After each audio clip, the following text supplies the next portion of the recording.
ఎవరెన్ని కుట్రలు కుతంత్రాలు పన్నినా బెదిరే ప్రసక్తే లేదని వైఎస్ఆర్సీపీ అధ్యక్షులు ముఖ్యమంత్రి వైఎస్ జగన్మోహన్ రెడ్డి స్పష్టం చేశారు. ప్రజల గుండెల్లో నిలవడం చేతకాని వారు ఎన్ని మాటలు మాట్లాడినా లెక్క చేయబోనన్నారు. ప్రజలకు మంచి చేశానన్న ధైర్యంతో నిలబడ్డ మీ ఒక్క జగన్ పై మోసాలే అలవాటుగా పెట్టుకున్న 10 మంది కుట్రదారులు దాడి చేస్తున్నారని చెప్పారు. జగన్ మీద ఒక రాయి విసిరినంత మాత్రాన ఆ దుష్ట చతుష్టయం పెత్తందారుల ఓటమిని, మన పేదల ప్రభుత్వం గెలుపును ఎవరూ ఆపలేరన్నారు. ముఖ్యమంత్రి జగన్మోహన్ రెడ్డి 15వ రోజు బస్సు యాత్ర సందర్భంగా నిన్న సాయంత్రం కృష్ణా జిల్లా గుడివాడ శివారు నాగవరపాడులో మేమంతా సిద్ధం బహిరంగ సభ నిర్వహించారు. సభలో సీఎం జగన్ ప్రసంగించారు. పేదల భవిష్యత్తు కోసం పథకాలన్నీ కాపాడుకోవడానికి, కొనసాగించేందుకు, ఇంటింటి అభివృద్ధి, పేదల ఆత్మ గౌరవాన్ని నిలబెట్టుకునేందుకు ఆ పెత్తందారులతో యుద్ధానికి మీరంతా సిద్ధమేనా అని ప్రశ్నించారు. పేదలకు మంచి చేస్తూ 130 బటన్లు నొక్కిన మన ప్రభుత్వానికి మద్దతుగా 2 బటన్లు ఫ్యాన్ గుర్తుపై నొక్కేందుకు, మరో 100 మందితో నొక్కించేందుకు స్టార్ క్యాంపైనర్లుగా ప్రచారానికి మీరంతా సిద్ధమేనా అని అడిగారు. రాష్ట్ర భవిష్యత్తు, పేదల భవిష్యత్తును కాపాడుకునేందుకు జరుగుతున్న ఈ యుద్ధానికి మీరంతా సిద్ధమేనా? సిద్ధమే అయితే మీ సెల్ ఫోన్లో టార్చ్ లైట్లు వెలిగించి సంఘీభావం తెలియచేయండి అన్నారు. ప్రజలకు మంచి చేశానన్న ధైర్యంతో నిలబడ్డ మీ ఒక్క జగన్పై మోసాలే అలవాటుగా పెట్టుకున్న 10 మంది కుట్రదారులు దాడి చేస్తున్నారు. ప్రజలు అనే శ్రీకృష్ణుడి అండ ఉన్న అర్జునుడు మీ బిడ్డ అని, అర్జునుడి మీద ఓ బాణం వేసినంత మాత్రాన కురుక్షేత్రం గెలిచినట్లు కాదన్నారు. జగన్ మీద ఒక్క రాయి విసిరినంత మాత్రాన ఆ దుష్ట చతుష్టయం పెత్తందారుల ఓటమిని, మన పేదల ప్రభుత్వం గెలుపును ఎవరూ ఆపలేరని పేర్కొన్నారు. మీకు మంచి చేసిన మీ బిడ్డ మీద, మీకు ఆ మంచికి మధ్య మీ సేవకుడిగా ఉన్న ఒక్క మీ బిడ్డ మీద ఇంతమంది దాడి చేస్తా ఉన్నారు. అయినా మీ బిడ్డ అదరుడు, అయినా మీ బిడ్డ బెదరుడు. కారణం, ప్రజలనే శ్రీకృష్ణుడి అండ ఉన్న అర్జునుడి మీ బిడ్డ చేసిన మంచి మీద ఆ దేవుడి మీద నమ్మకం ఉంది కాబట్టి అర్జునుడి మీద ఒక బాణం వేసినంత మాత్రాన కురుక్షేత్ర సమరంలో, కురుక్షేత్ర యుద్ధాన్ని కౌరవులు గెలిచినట్టు కాదు. ఒక బాణం వేసినంత మాత్రాన, జగన్ మీద ఒక రాయి విసిరినంత మాత్రాన, జగన్ మీద ఒక రాయి విసిరినంత మాత్రాన జరగబోయే ఎన్నికల కురుక్షేత్రంలో ఆ దుష్ట చతుష్టయం ఓటమిని, ఆ పెత్తందారుల ఓటమిని, మన పేదల ప్రభుత్వం గెలుపును ఎవ్వరూ ఆపలేరు. ఇలాంటి దాడుల వల్ల నా సంకల్పం చెక్కు చెదరదు. పైగా ఈ స్థాయికి వీరు దిగజారారు అనంటే దాని అర్థం ఏమిటి? ఈ స్థాయికి వారు దిగజారారు అనంటే దాని అర్థం ఏమిటి? విజయానికి మనం అంత చేరువుగా ఉన్నామని,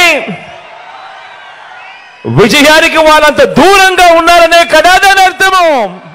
రాష్ట్రంలో దొంగలు పడ్డారని, అందరం కలిసి రాష్ట్రాన్ని కాపాడుకోవాలని తెదేపా అధినేత చంద్రబాబు పిలుపునిచ్చారు. 5 ఏళ్ల పాటు ప్రజలు అనేక బాధలు పడ్డారన్నారు.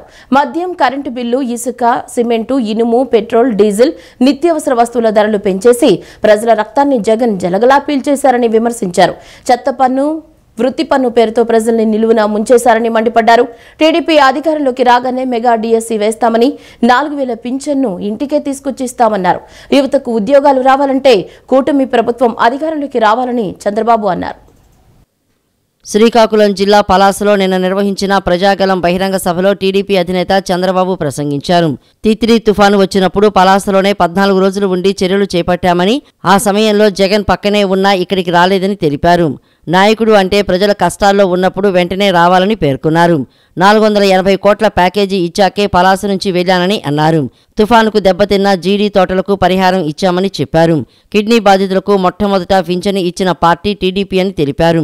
కిడ్నీ బాధితులకు డయాలసిస్ సెంటర్ ఏర్పాటు చేశామన్నారు. 5 ఏళ్లలో కనీసం కిడ్నీ వ్యాధుల పరిశోధనా కేంద్రం ఏర్పాటు చేశారా అని చంద్రబాబు ప్రశ్నించారు.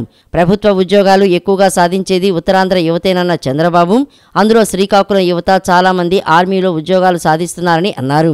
కాస్త అండగా నిలిస్తే మన యువత అద్భుతాలు చేస్తారని పేర్కొన్నారు. విశాఖ నుంచి భావనపాడు వరకు పరిశ్రమలు తీసుకువస్తామని, పరిశ్రమలు వస్తే యువత బయటకు వెళ్లాల్సిన అవసరం ఉండదన్నారు. వంశధార నీటిని బారువా వరకు తీసుకువెళ్లాలనేది తన ఆలోచనని చెప్పారు.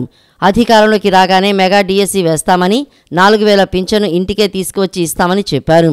యువతకు ఉద్యోగాలు రావాలంటే కూటమి ప్రభుత్వం అధికారంలోకి రావాలని చంద్రబాబు తెలిపారు. పలాస కేంద్రంగా పెట్టుకుని 14 రోజులు ఇప్పుడే దసరా కూడా పండగ చేసుకోకుండా, దసరా పండగ కూడా ఈ బాధితులతో మీదతోనే చేసి ముందుకు పోయిన పార్టీ తెలుగుదేశం పార్టీ. ఆ విషయం మీరు గుర్తుపెట్టుకోవాల్సిన అవసరం ఉంది. నేను ఇక్కడ ఒకే ఒక మాట మిమ్మల్ని అడుగుతున్నా. ఆ రోజు పక్కనే ఉన్నాడు ఈ యొక్క సైకో. ఎక్కడున్నాడు? విజయనగరంలో ఉన్నాడా లేదా? వచ్చాడా ఇక్కడికి? పరామర్శించాడా మిమ్మల్ని? ఎవరైనా బుద్ధుండేవాడైతే రాజకీయాల్లో అది అప్పుడేమన్నాడు? నాకు అధికారం లేదు, అధికారం చంద్రబాబు నాయుడుకు ఉంది, ఆయన చేస్తాడు, నాకు ముఖ్యమంత్రి పదవి ఇస్తేనే వస్తానని చెప్పిన దుర్మార్గుడు ఈ సైకో. అవునా కాదా అని అడుగుతున్నా మిమ్మల్ని.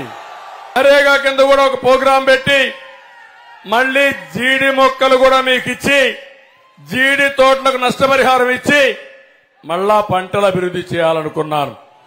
ఆ రోజు అంత మునిపే మీరు చూస్తే ఉత్తరాంధ్రలో మొట్టమొదటిసారిగా డ్రింకింగ్ వాటర్ తీసుకొచ్చింది కూడా ఎర్రమనాయుడు కేంద్ర మంత్రిగా ఉన్నప్పుడే తీసుకొచ్చాడు. అక్కడి నుంచి మీరు ఒకసారి చూస్తే కిడ్నీ కోసం పవన్ కళ్యాణ్ గారు నా దగ్గరకు వచ్చి, ఈ ప్రాంతంలో కిడ్నీ సమస్య ఉంది, మీకు కూడా తెలుసు, మనం ఏదో చేయాలంటే అప్పటికే నేను ఆలోచించి మొట్టమొదటిసారిగా కిడ్నీ బాధితులకి పెన్షన్ ఇచ్చిన పార్టీ తెలుగుదేశం పార్టీ. అవునా కాదా అని డిఎస్సి కోసం వెయిట్ చేస్తున్నారు. ఏం తమ్ముళ్ళు డిఎస్సి వచ్చిందా అని మిమ్మల్ని అడుగుతున్నా. పెట్టాడా దుర్మార్గుడు అని అడుగుతున్నా. ఒక్క డిఎస్సి పెట్టాడా అని అడుగుతున్నా. నేను 8 డిఎస్సీలు పెట్టాను. మా నాయకుడు 3 డిఎస్సీలు పెట్టాం. ఈరోజు ఉద్యోగాలు చేసే టీచర్లు 70% మేము నియమించిన వాళ్ళే ఉన్నారంటే అది తెలుగుదేశం పార్టీ చూపించిన స్ఫూర్తి. పిఆర్సీ కూడా ఎగనాం పెట్టిన దుర్మార్గుడి ముఖ్యమంత్రి. డిఏలు ఇవ్వని వ్యక్తి ముఖ్యమంత్రి. నెలవారీగా శాలరీస్ ఇవ్వని ముఖ్యమంత్రి. నేను ఒకటే హామీ ఇస్తున్నా, మళ్ళా ఉద్యోగస్తులకి గౌరవం ఇచ్చే బాధ్యత నాది, పిఆర్సీ ఇచ్చే బాధ్యత నాది. పెట్టుబడులు తీసుకొస్తాం. ఇప్పుడే శిరీష్ చెప్తా ఉంది, సార్ ఈ ప్రక్క ఎక్కడ ఇండస్ట్రీ రావడం లేదని. నేను అడుగుతున్నా, నేను ఒక ప్రణాళిక తయారు చేసుకున్నాను. విశాఖపట్నంలో భోగాపురంలో ఇంటర్నేషనల్ ఎయిర్పోర్ట్ రావాలని. ఈరోజు నేషనల్ హైవే ఉంది, పక్కన పేదలుగా సముద్రం పక్కన బీచ్ రోడ్, విశాఖపట్నం నుంచి భావనపాడు వరకు బీచ్ రోడ్ తీసుకుపోవాలని నా సంకల్పం. 22 సంవత్సరాలు తెలుగుదేశం పార్టీ అధికారంలో ఉన్నాం. నేను ముఖ్యమంత్రిగా ఉన్నప్పుడే జగన్మోహన్ రెడ్డి పాదయాత్ర చేశాడు, వీళ్ళ నాన్న కూడా పాదయాత్ర చేశాడు. నేను ఆ రోజు అనుకుంటే అడుగు ముందు పెట్టేవాళ్ళ అని మిమ్మల్ని అడుగుతున్నా. రాష్ట్ర ముఖ్యమంత్రి వైఎస్ జగన్మోహన్ రెడ్డిపై ఎన్టీఆర్ జిల్లా విజయవాడ అజిత్ సింగ్ నగర్ డాబా కోట్ల సెంటర్ సమీపంలో జరిగిన రాయి దాడి ఘటనకు సంబంధించిన కేసు దర్యాప్తును మరింత వేగవంతం చేయాలని రాష్ట్ర ప్రధాన ఎన్నికల అధికారి ముఖేష్ కుమార్ మీనా విజయవాడ నగర సిపి కాంతిరాణ టాటాను, ఐజీ రవిప్రకాష్ ను ఆదేశించారు. రాష్ట్ర ముఖ్యమంత్రితో పాటు ఇతర ప్రముఖుల వ్యక్తుల పర్యటనల్లో ఇటువంటి దుర్ఘటనలు పునరావృతం కాకుండా పటిష్టమైన చర్యలు తీసుకోవాలని సూచించారు. రాష్ట్ర సచివాలయంలోని తన ఛాంబర్లో రాష్ట్ర ప్రధాన ఎన్నికల అధికారి ముఖేష్ కుమార్ మీనా విజయవాడ నగర సిపి కాంతిరాణ టాటాను సీఎం జగన్పై దాడి ఘటనకు సంబంధించిన పూర్వాపరాలపై నిన్న సమీక్షించారు. రాష్ట్ర ముఖ్యమంత్రి వైఎస్ జగన్మోహన్ రెడ్డి నిర్వహిస్తున్న మేమంతా సిద్ధం బస్సు యాత్రలో ఇటువంటి దుర్ఘటన ఏ విధంగా చోటు చేసుకుంది, దాడి చేసేందుకు నిందితులకు ఏ విధంగా అవకాశం ఏర్పడింది, పూర్తి స్థాయిలో బందోబస్తు ఉన్నప్పటికీ నిందితులు ఏ విధంగా రాయితో దాడి చేయగలిగారు అనే విషయాలపై పోలీసు అధికారులతో ఆయన సమీక్షించారు.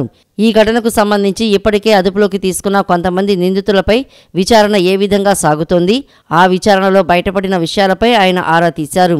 ఈ కేసుకు సంబంధించిన దర్యాప్తును మరింత వేగవంతం చేసి సమగ్ర నివేదికను సాధ్యమైనంత త్వరగా అందజేయాలని ఆదేశించారు.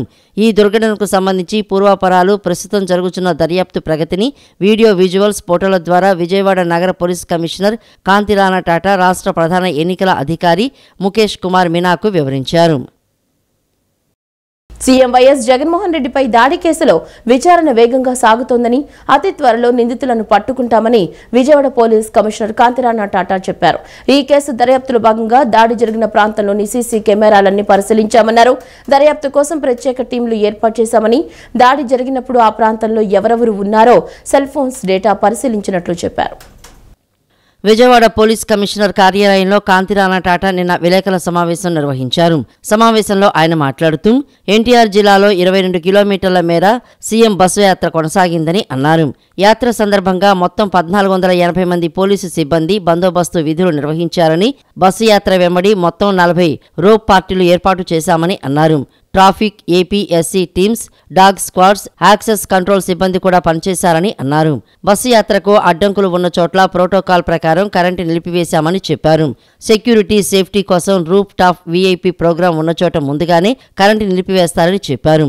బస్సు యాత్ర డాబాకొట్ల సెంటర్ దాటి వివేకానంద స్కూల్ వద్దకు వచ్చేసరికి ఒక వ్యక్తి సీఎం పైకి బలంగా రాయి విసిరాడని, ఈ కేసు దర్యాప్తులో భాగంగా దాడి జరిగిన ప్రాంతంలోని సీసీ కెమెరాలని పరిశీలించామని, రాయి సీఎం కంటిపై తగిలిన తర్వాత ఎమ్మెల్యే వెల్లంపల్లి శ్రీనివాస్ కంటికి తగిలిందని చెప్పారు.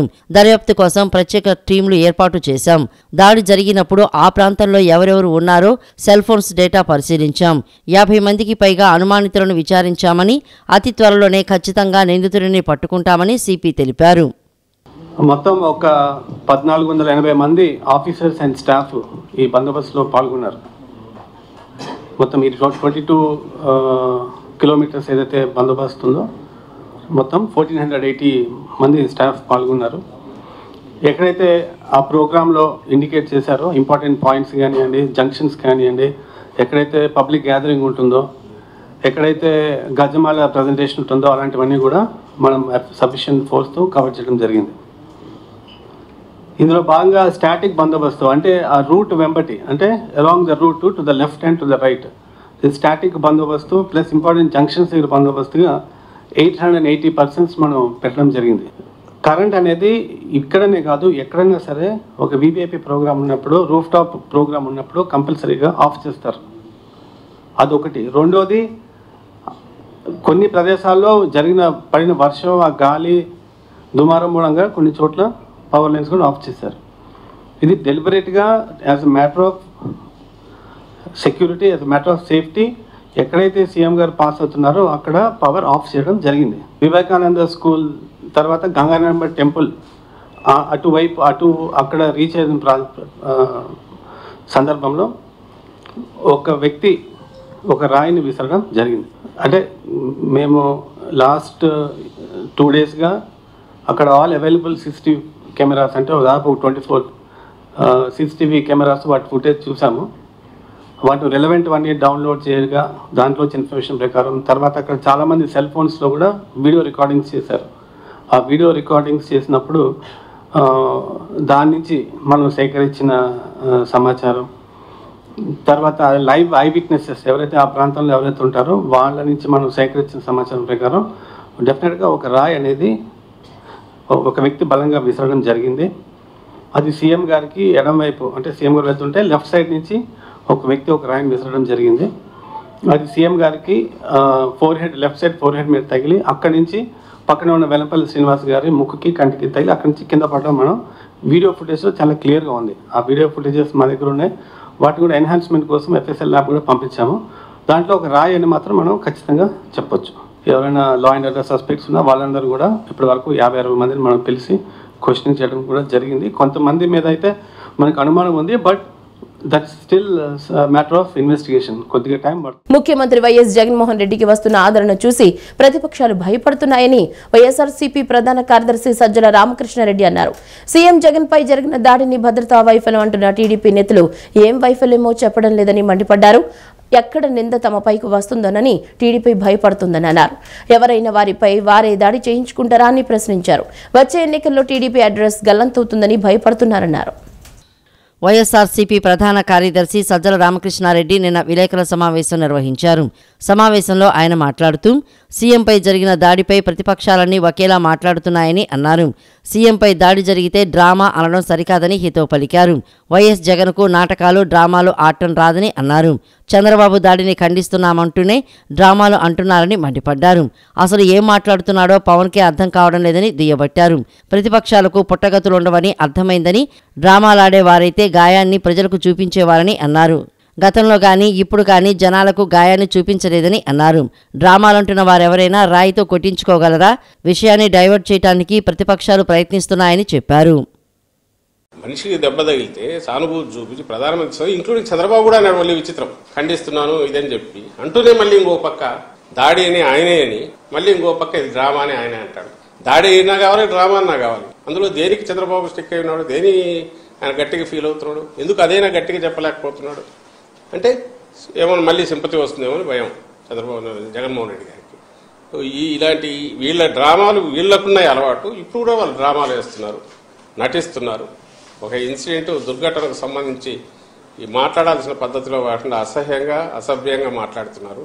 అండ్ వాళ్ళ విచక్షణకు వదలడానికి కూడా లేదు. జనం కూడా అది గమనిస్తున్నారు అనే విషయం మీడియా ద్వారా తెలియజేస్తారు. అదే దానికి ఆన్సర్ ఇవ్వాలన్నా కూడా ఇబ్బందికరమైంది. ఎందుకంటే ఎన్నికలు వచ్చినప్పుడు ఎందుకు జరుగుతున్నాయి, ఇంకొకప్పుడు ఎందుకు జరగలేదు అంటే అసలు అట్లా జరగడానికి చేయించుకోగలరు ఎవడన్నా? పవన్ కళ్యాణ్ అట్లా చేయించుకుంటాడా? ఒక కత్తి తీసుకొని పొడుచుకోవడమో లేక ఇంకొక రాయితో కొట్టించుకోవడమో చేయగలడా? ఆ పవన్ కళ్యాణ్ తన అభిమానంతో ఎవరితో దూరం నుంచి కొట్టించుకోవచ్చు కదా, ఎక్కడ తగలాలో చూసుకొని గురి పెట్టి కొట్టించుకోవచ్చు కదా. జరుగుతుంది, అది సాధ్యమేనా? అతనికి ఏం మాట్లాడాలో అర్థం కావట్లేదు. తను మాట్లాడేది ఇక్కడ ఎవరు మేము అప్పీల్ చేసినా లేక ఆపోజిషన్ వాళ్ళు చేసినా ప్రజలకే చెప్పాలా, ప్రజల విచక్షణకే ప్రజల వాళ్ళకే అప్పీల్ చేయాలి. మేమేమో జరిగింది ఇది, ఎవరు అటాకరో తెలియాలి, ఈ దాడి జరిగింది లేదా వెనక పర్పెట్రేటర్స్ ఎవరన్నా ఉంటే అదన్నా బయటకు రావాలి మేము అడుగుతున్నాం. వాళ్ళేమో వాళ్ళు అదే డిమాండ్ చేయొచ్చు, నిజంగా వాళ్ళు నిజాయితీ పరులు. వైకాపాకి మరోసారి ఓటు వేస్తే ప్రజల్ని కూడా అమ్మేస్తారని ఏపీసీసీ అధ్యక్షురాలు షర్మిల విమర్శించారు. ప్రతిపక్ష నేతగా ఉన్నప్పుడు 2.25 లక్షల ప్రభుత్వ ఉద్యోగాలు ఖాళీగా ఉన్నాయని చెప్పిన జగన్ అధికారంలోకి వచ్చిన తర్వాత ఎన్ని ఉద్యోగాలు భర్తీ చేశారని ప్రశ్నించారు. కుంభకర్ణుడైనా 6 నెలలకొకసారి నిద్రలేస్తాడు, కానీ జగన్ మాత్రం 4.5 సంవత్సరాల తర్వాత నిద్రలేచి ఎన్నికల ముంగిట హడావిడిగా ఉద్యోగ నోటిఫికేషన్లు ఇచ్చారని అన్నారు. చిత్తూరు జిల్లా పలమనేరులో నిన్న నిర్వహించిన ఎన్నికల ప్రచారంలో ఏపీసీసీ అధ్యక్షురాలు షర్మిల మాట్లాడారు. కుంభకర్ణుడైనా 6 నెలలకు ఒకసారి నిద్రలేస్తాడు, కానీ జగన్ మాత్రం 4.5 సంవత్సరాల తర్వాత నిద్రలేచి ఎన్నికల ముంగిట హడావుడిగా ఉద్యోగ నోటిఫికేషన్లు ఇచ్చారని తెలిపారు. ఈ ప్రక్రియ ఎలాగూ పూర్తవదని ఆయనకు తెలుసని, కేవలం ఎన్నికల్లో లబ్ధి పొందేందుకే ఈ నిర్ణయం తీసుకున్నారని ఆరోపించారు. మద్యపాన నిషేధం అంటూ అధికారంలోకి వచ్చిన జగన్ ప్రభుత్వమే మద్యం అమ్మే పరిస్థితి తీసుకువచ్చారని విమర్శించారు. నాసిరకం మద్యం అమ్ముతూ ప్రజల జీవితాలతో ఆడుకుంటున్నారని మండిపడ్డారు. వైఎస్ఆర్ కాంగ్రెస్ పార్టీ పాలనతో రైతులు అప్పులు పాలయ్యారని అన్నారు. సామాజిక న్యాయం అంటూ ఉదరగొడుతున్న జగన్ అమ్మఒడిలో కోతలు ఎందుకు పెట్టారని నిలదీశారు. ఒక్క బిడ్డకే అమ్మఒడి ఇస్తే రెండో బిడ్డను ఎలా చదివించుకుంటారని షర్మిల ప్రశ్నించారు. మనకు ప్రత్యేక హోదా అన్నది ఊపిరి లాంటిది. ప్రత్యేక హోదా అన్నది ఆంధ్ర రాష్ట్రానికి ఊపిరి లాంటిది. ప్రత్యేక హోదా ఆంధ్రుల హక్కు. ప్రత్యేక హోదా వస్తే నియోజకవర్గానికి ఒక 100 పరిశ్రమలు వస్తాయి. నియోజకవర్గానికి ఒక 100 పరిశ్రమలు వస్తాయి. ట్యాక్స్ బెనిఫిట్స్ ఉంటాయి కాబట్టి నియోజకవర్గానికి 100 పరిశ్రమలు వస్తే ఎంత అభివృద్ధి జరుగుతుంది, మన బిడ్డలకు ఎన్ని ఉద్యోగాలు వస్తాయో ఆలోచన చేయండి. 10 సంవత్సరాలు అయిందే మనకు రాష్ట్రం ఏర్పడి. ప్రత్యేక హోదా మరి ఎందుకు రాలేదు? ముఖ్యమంత్రి అయ్యాక జగన్మోహన్ రెడ్డి గారు ప్రత్యేక హోదా కోసం ఏదైనా కొట్లాడా, ఏదైనా సాధించాడా అంటే ఒక్కసారి కూడా జగన్మోహన్ రెడ్డి గారు ఒక్క నిజమైన ఉద్యమం కూడా చేయలేదు ప్రత్యేక హోదా గురించి. దాంతో మొదటి 5 సంవత్సరాలు చంద్రబాబు గారు ముఖ్యమంత్రి, ఇప్పుడు 5 సంవత్సరాలు జగన్మోహన్ రెడ్డి గారు ముఖ్యమంత్రి. ఇద్దరూ కలిసి అసలు ప్రత్యేక హోదా అన్న ఊసే లేకుండా చేశారు. అంటే మనకు ప్రత్యేక హోదా అసలు వచ్చే అవకాశమే లేకుండా చేశారు. కారణం వీళ్ళిద్దరికీ బీజేపీతో దోస్తీ కావాలి. ఇద్దరు బీజేపీకి గులాములు. పోలవరం ప్రాజెక్ట్, పెద్ద పెద్ద ప్రాజెక్టులు ఏదీ పూర్తి చేసుకోలేదు. కనీసం ఒక రాజధాని, ఇది మా రాజధాని అని చెప్పుకునేటట్టు ఒక్క రాజధాని అయినా మన రాష్ట్రానికి ఉందా? వచ్చే ఎన్నికల్లో వైఎస్ఆర్సీపీనే ఘన విజయం సాధిస్తుందని మంత్రి బొత్స సత్యనారాయణ అన్నారు. లోపాయికారి ఒప్పందాలు చేస్తున్నది టీడీపీయేనని మండిపడ్డారు. స్టీల్ ప్లాంట్ కోసం టీడీపీ ఏ రోజైనా మాట్లాడిందా అని ప్రశ్నించారు. స్టీల్ ప్లాంట్ కోసం చిత్తశుద్ధితో ఉన్నది వైఎస్ఆర్సీపీయేనని అన్నారు. ప్రజలు అన్ని గమనిస్తున్నారని, ప్రజలకు అంతా తెలుసని, రాజకీయాల కోసం చంద్రబాబు దిగజారి మాట్లాడుతున్నారని ధ్వజమెత్తారు. సీఎం జగన్పై దాడి జరిగితే ప్రతిపక్ష పార్టీలు ఇష్టమొచ్చినట్లు మాట్లాడుతున్నారని మంత్రి బొత్స సత్యనారాయణ అన్నారు. డ్రామాలు నటించడం చంద్రబాబుకు బాగా తెలుసన్నారు. సీఎం వైఎస్ జగన్ యాక్టర్ కాదు, జగన్ రియల్ హీరో అని పేర్కొన్నారు. రాళ్లు వేయించుకునే అలవాటు చంద్రబాబుకు ఉండవచ్చని, తాము ఎవరికీ ఏదీ ఆపాదించం, కానీ జగన్పై కుట్ర ప్రకారమే దాడి జరిగిందని అన్నారు. పవన్ వ్యవస్థల గురించి తెలుసుకుని మాట్లాడాలని, జగన్పై దాడి జరిగితే పార్టీలకు అతీతంగా ఖండించారని అన్నారు. చంద్రబాబు పవన్ మాత్రం వెటకారంగా మాట్లాడారని తెలిపారు. చంద్రబాబు సైకిల్ ఎప్పుడో తుప్పు పట్టిపోయిందన్నారు. పవన్ డొలతనం ఆయన మాటల్లోనే తేలిపోతోందని అన్నారు. చంద్రబాబు 14 ఏళ్లలో రాష్ట్రాన్ని ఏం ఉద్ధరించారని ప్రశ్నించారు. ఎవరో ఒక షోటర్ కొట్టినట్టుగా, లేకపోతే మామూలు అయితే అటు ఇటు తీసేస్తారు కాకుండా చేసిన అటాక్ అందరూ రాష్ట్రపతి అందరూ చూసి ఇవాళ వచ్చి స్టేజ్ ముందు రాయపడింది అంటున్నారు. ఎందుకు అలాంటి వాటిని ఎందుకు ప్రోత్సహించుకోవాలి? ఎందుకు మన తల మీద తెచ్చుకోవాలి? అలాంటి వాటిని ఎందుకు ప్రోత్సహించాలి? నెక్స్ట్ మళ్ళీ మన మీద ఆ కార్యక్రమాన్ని ఎందుకు చేయించుకోవాలి? నేను దేన్ని డ్రామా అన్నా, దేన్ని నాటకం అన్నా. సినిమా ఒక పేపర్లో చూశాను, పాప సెలబ్రిటీ ఇది ఒక డ్రామా అన్న. ఆయనకి తెలుసు డ్రామాలు, ఆయన బెస్ట్ యాక్టర్. ఆయనకి తెలుసు కాబట్టి ఆయన మాట్లాడతాడు డ్రామా మాటలు. జగన్మోహన్ రెడ్డి యాక్టర్ కాదు, రియల్ ఫైటర్, రియల్ హీరో ఆయన. దీనికి ఒకటే. అందుకే ఎప్పుడు కూడా ప్రజాస్వామ్యబద్ధంగా ప్రజాస్వామ్యం ఉండాలి తప్ప ఇలాంటి విమర్శకు తావులేదు, ఇలాంటి ప్రక్రియకు తావులేదు. అందుకే ఖండించాం. ఆ రోజే ఖండించుంటే నన్ను ఇన్సిడెంట్ జరిగాయి కాదు కదా. ముక్త ఖండంతో అందరూ కలిసి ఇది తప్పు ఇదని ఇలాగే వస్తాయి. ప్రేరేపిస్తే ఏమవుతాయి? ప్రజలు నీ చేతులు నా చేతులు ఉండరు కదా. బాధ్యత వ్యక్తులు మాట్లాడినప్పుడు సమయం పాటించి మాట్లాడాలి. మీ ఇష్టం. ఇప్పుడు పత్రికలు కూడా పూర్వం సమయం మానేస్తారు. ఓవర్ క్రియేటివ్ అయిపోయి ఓవర్గా గెలుతున్నారు. సమయం పాటించాలా? సిస్టాన్ని, వ్యవస్థలో సిస్టాన్ని డెవలప్ చేయడానికి మనంతా ప్రయత్నం మనం చేస్తున్నారు. టైం టు టైం తప్పులు జరుగుతుంటే మీరే చుమ్మిడుతున్నారు. మీరే తప్పు చేసి మనమే చేసి అంటే ఎలాగా? సీఎం జగన్ రాయి దాడి అంతా డ్రామా అని తెలుగుదేశం సీనియర్ నేత వల్ల రామయ్య ఆరోపించారు. రాష్ట్ర గవర్నర్ జస్టిస్ అబ్దుల్ నజీర్ ను కూటమి నేతలు కలిశారు. చంద్రబాబు పవన్ పై జరిగిన రాళ్లతో దాడికి యత్నించిన ఘటనను నేతలు వివరించారు. జగన్ రాయి దాడిపై విజయవాడ సిపితో కాకుండా సిబిఐతో విచారణ జరిపించాలని గవర్నర్ను కోరారు. సిట్ కార్యాలయం వద్ద కీలక పత్రాల దహనంపై గవర్నర్కు ఫిర్యాదు చేశారు. తెలుగుదేశం పార్టీ అధినేత చంద్రబాబు నాయుడు, జనసేన అధ్యక్షుడు పవన్ కళ్యాణ్పై జరిగిన రాళ్లదాడి ఎత్తనం ఘటనపై కూటమి నేతలు గవర్నర్ జస్టిస్ అబ్దుల్ నజీర్కు ఫిర్యాదు చేశారు. అదేవిధంగా సిట్ కార్యాలయం వద్ద కీలక పత్రాల దహనం చేసిన ఘటనపై కూడా ఫిర్యాదులో పేర్కొన్నారు. ఈ మేరకు గవర్నర్ను కలిసిన వారిలో వర్ల రామయ్య, పాతూరి నాగభూషణం, షరీఫ్ తదితరులు ఉన్నారు. అనంతరం వర్ల రామయ్య మీడియాతో మాట్లాడారు. జగన్పై రాయి దాడి ఓ డ్రామా అని విమర్శించారు. ఆ డ్రామా విఫలమైందని వైసీపీ నేతలకు తెలుసని అన్నారు. ఈ ఘటనపై విజయవాడ సిపితో కాకుండా సిబిఐతో దర్యాప్తు చేయాలని డిమాండ్ చేశారు.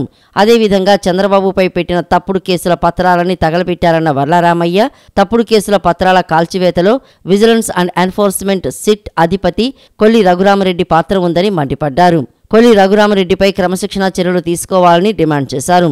డీజీపీ రాజేంద్రనాథ్ రెడ్డి ఉంటే ఎన్నికలు సజావుగా జరగవని ఆరోపించారు. సీఎస్ను కూడా ఎన్నికల విధులకు దూరంగా ఉంచాలని కోరామని వర్లారామయ్య తెలిపారు. తాము చెప్పిన విషయాలపై గవర్నర్ సానుకూలంగా స్పందించారని పేర్కొన్నారు. అయ్యా, ఇది హత్యాయత్నం కాదు. ఆయన కావాలని ఎన్నికల్లో సానుభూతి సంపాదించటం కోసం ఈ గులకరాయి డ్రామా తప్పితే ఎవడూ రాయలేదు ఆయన మీద. అయ్యా, కరెంటు పోతే సెక్యూరిటీ ఆఫీసర్లు విఐపిని తల మీద చేయబెట్టి బలవంతంగా దించుతారు, కూర్చోబెడతారు. ఇక్కడ ఈ డ్రామాలో సెక్యూరిటీ ఆఫీసర్లు అందరూ కూర్చున్నారు, ఈయన ఒక్కడే నిలబడ్డాడు. రాయి కోసం వెయిట్ చేశాడు ఆయన. అందుకే ఈ విజయవాడ పోలీస్ కమిషనర్ దర్యాప్తు చేస్తే న్యాయం జరగదు. అతను జగన్మోహన్ రెడ్డి వైపే మొగ్గుతాడు. విజయవాడ పోలీస్ కమిషనర్ సిబిఐ దర్యాప్తు చేస్తే తప్ప ఆ కోడికత్తి కేసులో ఆ సీనుగాడిని 5 సంవత్సరాలు జైల్లో పెట్టినట్లుగా ఇప్పుడు ఒక అమాయకుడిని ఎవరినో ఏరి వాడిని పెడతారు. ఇప్పుడు వీడియో రాయి వేశారని ఈ విజయవాడ పోలీస్ కమిషనర్ ఎవరినో తెస్తాడు. కనుక సిబిఐ దర్యాప్తు జరగాలి. తర్వాత ఎన్నికలు ప్రశాంతంగా జరగాలంటే ఈ డీజీపీ ఉండటానికి వీల్లేదు. నవరత్నాలతో పేదల జీవితాల్లో సీఎం జగన్మోహన్ రెడ్డి వెలుగులు నింపారని వైఎస్ఆర్సీపీ తూర్పు నియోజకవర్గ అసెంబ్లీ అభ్యర్థి దేవినేని అవినాష్ అన్నారు.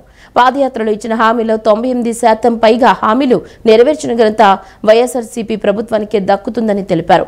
మీకు మేలు జరిగితే ఓటు వేయండని అడిగే దమ్మున్న నాయకుడు జగన్మోహన్ రెడ్డి అని అన్నారు.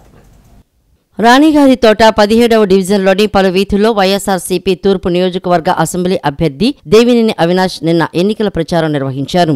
ఇంటింటికి వెళ్లి గత 5 ఏళ్లలో వైఎస్ఆర్సీపీ ప్రభుత్వం అమలు చేసిన సంక్షేమ పథకాలను వివరించి ఫ్యాన్ గుర్తుకి ఓటు వేయాలని అభ్యర్థించారు.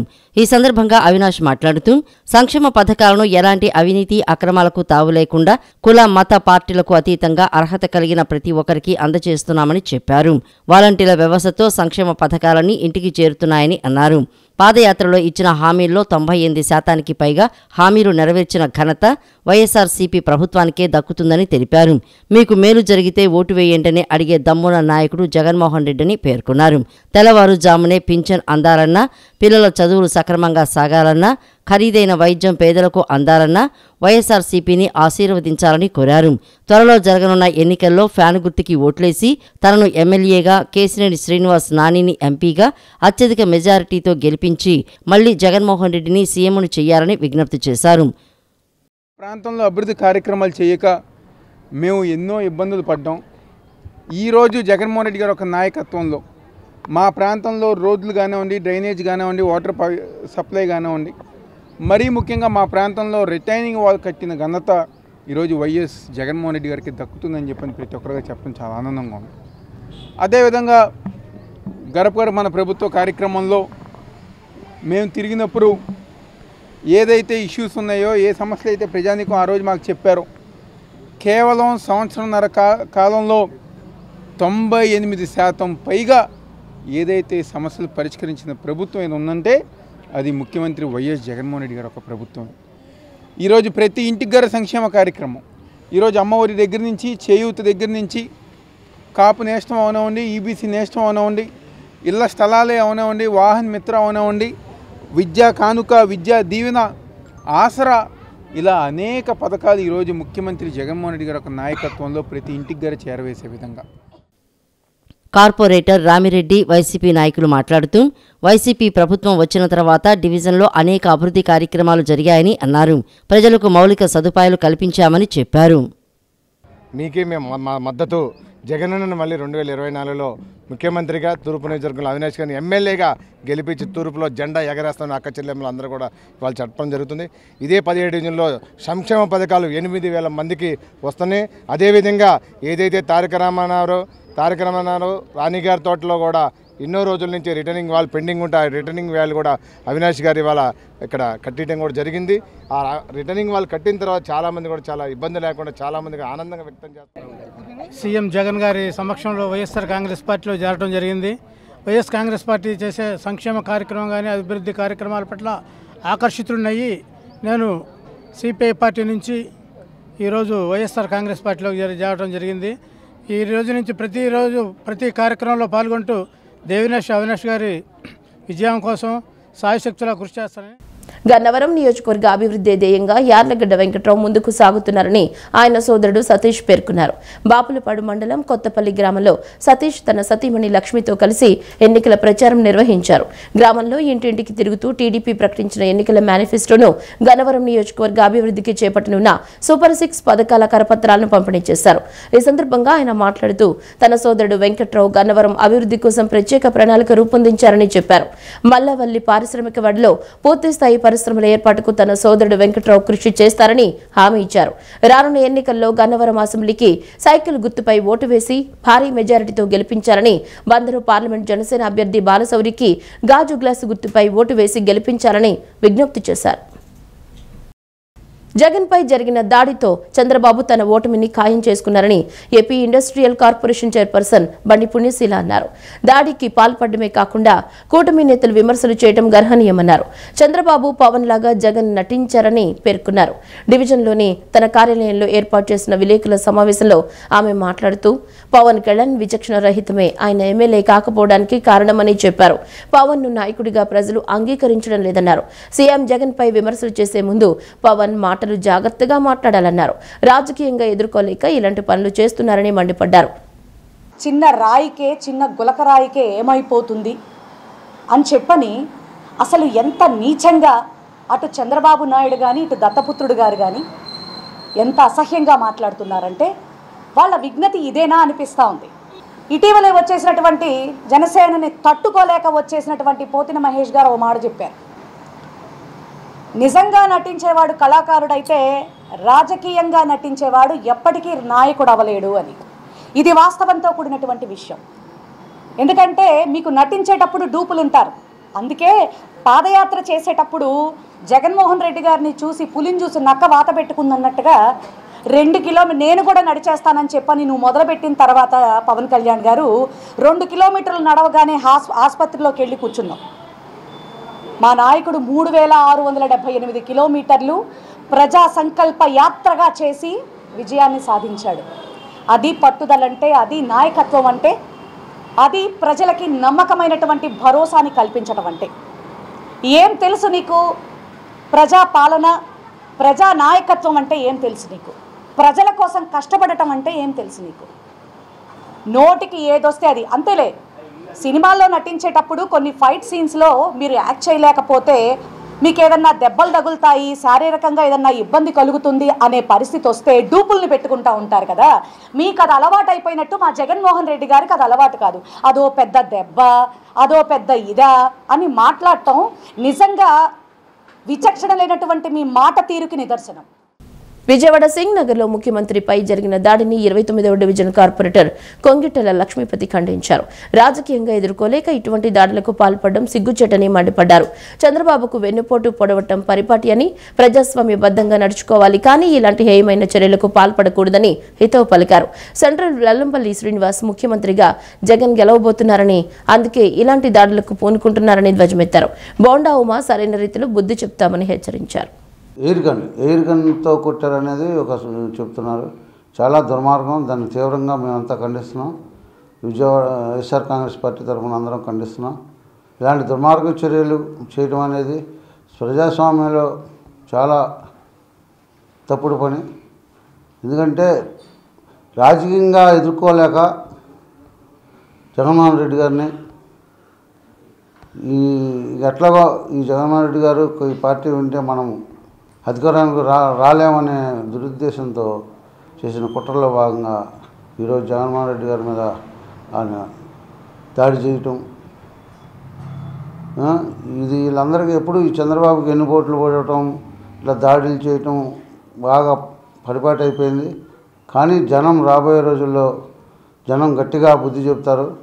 ఇలాంటి తప్పుడు పనులకి, తప్పుడు కార్యక్రమాలకి తెరదీసి ఏదో జగన్మోహన్ రెడ్డి గారిని చేసేద్దామంటే ప్రజలు సహించరు, వైఎస్ఆర్సీపీ కార్యకర్తలు నాయకులు కూడా సహించరు. సిద్ధం కార్యక్రమానికి సంబంధించి జగన్మోహన్ రెడ్డి గారు బస్సు యాత్రకి విఘాతం కలిగించడానికి ప్రతిపక్షాలు, మరి ముఖ్యంగా తెలుగుదేశం పార్టీ జగన్మోహన్ రెడ్డి గారి మీద విజయవాడ సెంట్రల్ వైఎస్ఆర్ కాంగ్రెస్ పార్టీ అభ్యర్థి వెల్లంపల్లి శ్రీనివాసరావు గారి మీద దాడిని ఖండిస్తున్నాం. ప్రజలందరూ కూడా దీన్ని ముక్త కంఠంతో వ్యతిరేకిస్తున్నారు. ఎందుకంటే జరగబో ఎన్నికల్లో వైఎస్ఆర్ కాంగ్రెస్ పార్టీ గెలవబోతుందని అసూయతో, తట్టుకోలేనితనంతో తెలుగుదేశం పార్టీ చేసిన ఈ దాడిని ప్రజలందరూ కూడా ద్వేషిస్తున్నారు. రాబోయే రోజుల్లో కూడా జగన్మోహన్ రెడ్డి గారి ప్రభుత్వం తిరిగి రాబోతుంది. 2024 ఎన్నికల్లో తల్లిదండ్రులు తమ పిల్లల కోసం సమయాన్ని వెచ్చించాలని, అలాంటప్పుడే వారికి విద్య పట్ల మరింత ఆసక్తి పెరుగుతుందని Krishnalanka Sri Chaitanya school principal K Mahalakshmi తెలిపారు. విద్యార్థుల్లో దాగి ఉన్న సృజనాత్మకతను వెలికితీసేందుకు గ్రాడ్యుయేషన్ డే వంటి కార్యక్రమాలు చేస్తున్నామని వివరించారు. కృష్ణలంక శ్రీ చైతన్య స్కూల్ నందు 5th క్లాస్ విద్యార్థుల గ్రాడ్యుయేషన్ వేడుకలు ఘనంగా నిర్వహించారు. ఈ సందర్భంగా 5వ తరగతి పాస్ అయి 6వ తరగతిలోకి వెళ్తున్న విద్యార్థులకు సర్టిఫికెట్స్ ప్రదానం చేశారు. ఈ సందర్భంగా ప్రిన్సిపాల్ కె మహాలక్ష్మి మాట్లాడుతూ విద్యార్థుల్లో ఏకాగ్రత, ఆసక్తి పెంపొందించడం కోసం ఇలాంటి కార్యక్రమాలు చేస్తున్నామని చెప్పారు. తమ పిల్లల కోసం తల్లిదండ్రులు సమయం కేటాయించాలని సూచించారు. మొబైల్కి అంకితం కాకుండా సమయాన్ని వెచ్చించాలన్నారు. వేసవి సెలవులు వస్తే అమ్మమ్మ వాళ్ళింటికి వెళ్లేవారని, కానీ నేడు అలాంటి పరిస్థితి లేదని అన్నారు. అమ్మమ్మలు మన చరిత్రను వివరించేవారని పేర్కొన్నారు. కష్టపడితేనే సుఖం దక్కుతుందని అన్నారు. తమ తల్లిదండ్రులు తమ పిల్లలకు నైతిక విలువలు నేర్పించాలని సూచించారు. విద్యార్థుల్లో దాగి ఉన్న సృజనాత్మకతను వెలికి తీసేందుకు ఇలాంటి కార్యక్రమాలు చేస్తున్నామని చెప్పారు. ఏకాగ్రత, ఆసక్తి పెంపొందించడం కోసమే మనం ఈ ప్రోగ్రామ్స్ అన్నీ క్రియేటివిటీని బయటికి తీసుకురావడం కోసం చేస్తున్నామండి. పిల్లల యొక్క తల్లిదండ్రులు ప్రోత్సాహంతోనే పిల్లలు విజయాన్ని సాధిస్తారు. తర్వాత పిల్లలందరికీ తల్లిదండ్రులు కొంత వాళ్ళ సమయాన్ని వెచ్చించాలండి. లేదంటే ఈ రోజున mobile it is health hazard to the children. ఆ మొబైల్ వాడకం అనేది తగ్గాలి అంటే పేరెంట్స్ అందరూ కూడా స్టేటస్ మార్చుకోవడం, స్టేటస్ చూడడం, మొబైల్కి అంకితం అవ్వకుండా పిల్లల యందు వాళ్ళు కొంత సమయాన్ని వెచ్చిస్తే వాళ్ళు ఎంతో సక్సెస్ని పొందుతారు. పిల్లల్ని ప్రతి విషయంలోనూ కూడా మనం ఎంకరేజ్ చేయాలండి, ఎక్కడా కూడా డిస్కరేజ్ చేయకూడదు. ఆ ఎంకరేజ్మెంట్తో, ప్రోత్సాహంతో వాళ్ళు సక్సెస్ అంచుని పొందుతారు. తర్వాత పిల్లలకి వేసవి కాలం అంటేనే మన పూర్వం పాత రోజుల్లో అమ్మమ్మ ఇల్లు, ఆవకాయి, కథలు గుర్తుకొచ్చేయండి. కానీ ఈ రోజున ఎవరు కూడా కథలు చెప్పేవాళ్ళు ఉండడం లేదు. మన భారతదేశం యొక్క పునాది మన ఎపిక్స్, రామాయణ, మహాభారతాలు. ఈ కథలన్నీ కూడా మన పిల్లలకి చెబితే వాళ్ళకి స్ట్రగుల్ వచ్చినప్పుడు మనం ఎలా అధిగమించాలి. ఈ సందర్భంగా విద్యార్థులు ప్రదర్శించిన సాంస్కృతిక కార్యక్రమాలు అలరించాయి.